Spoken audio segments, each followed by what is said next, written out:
ریاست متحدہ بلدیہ لاہور ولا قوت الا باللہ میں جہاں ملیر شاہ فیصل لانڈی کورنگی کے لوگوں کو بلدیاتی سہولتوں سے محروم رکھ کر لوٹ مار کا ریکارڈ توڑا گیا، وہیں جب نوکریاں دینے کی باری آئی تو لانڈی کورنگی ملیر شاہ فیصل کے لوگوں کو یعنی نوجوانوں کو نوکریاں دینے کے بجائے نوکریاں فروخت کرنے کے لیے دکان کھول لی گئی۔ 3 سے 8 لاکھ روپے وصول کر کے نوکریاں دے کر جعلسازی کے تمام تر ریکارڈ توڑے گئے۔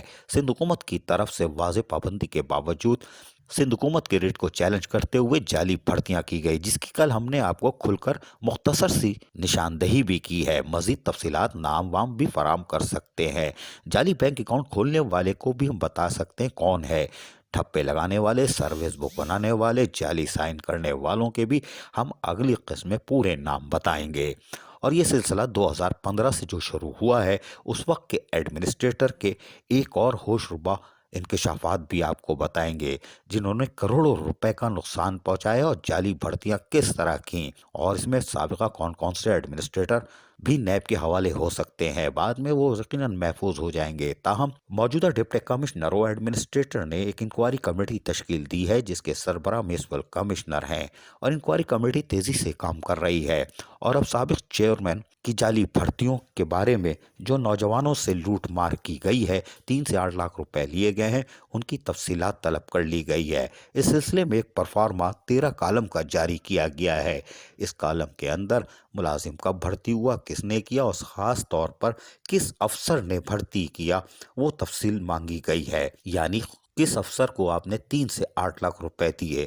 وہ الگ بات ہے کہ پرفارما مکمل ہونے کے بعد سابق چیئرمین کے خلاف گھیرا تنگ ہو جائے گا، اور یقیناً اس بار افسران ہتھکڑی نہیں پہنیں گے، اس لیے کہ مال انہوں نے جو کمایا اس کو بھگتیں گے، باقی جہاں پہنچایا اس کو بھی نہیں چھوڑیں گے۔ اور اگر خود ہتھکڑی پہننے کا شوق ہے تو ضرور پہنے، ورنہ لوکل گورنمنٹ بورڈ میں ایک افسر کی طرف سے وعدہ ماف گواہ بن کے خود کو محفوظ بنا کر آج آزاد فضا میں گھومنے کا فائدہ اٹھایا جس طرح جا رہا ہے، اس طرح یہ افسران بھی فائدہ اٹھا سکتے ہیں، اور وعدہ ماف گواہ بن کر تمام تر پیسے جس کو دیے اس کا نام بتا سکتے ہیں۔ یہ وہ پرفارما ہے جس سے بلدیہ کورنگی کی انتظامیہ عدالت کے سامنے سرخرو ہوگی، جہاں واضح طور پر پتہ چل جائے گا کس افسر نے پیسے لیے۔ جب افسر کو ہتھکڑیاں لگیں گی تو وہ بتائے گا پیسے کس کو آگے پہنچائے، اور نوجوانوں کو بیوقوف بنا کر کتنے لاکھ روپے بٹورے۔ جبکہ روزانہ کی بنیاد پر ماڈل زون میں انکوائری کا عمل جاری ہے۔ لوٹے ہوئے نوجوان آ کر تفصیلات بتا رہے ہیں، افسران سے بھی پوچھ گچھ کا عمل جاری ہے۔ یہ وہ عمل ہے جو ہم دیکھنا چاہتے ہیں۔ اس کی وجہ یہ ہے کہ ہر آدمی کہتا ہے عدالت کا حکم ہے تنخواہ بحال کرو، عدالت کا حکم ہے تنخواہ بحال کرو۔ عدالت کا اگلا جملہ نہیں بولتے کہ جس افسر نے بھرتی کی ہے اس کو گرفتار کرو، ہتھ کڑی لگاؤ۔ وہ ہتھ کڑی گرفتار افسر خود بتائے گا کہ پیسے کس نے دیے، بھرتی کس نے کی۔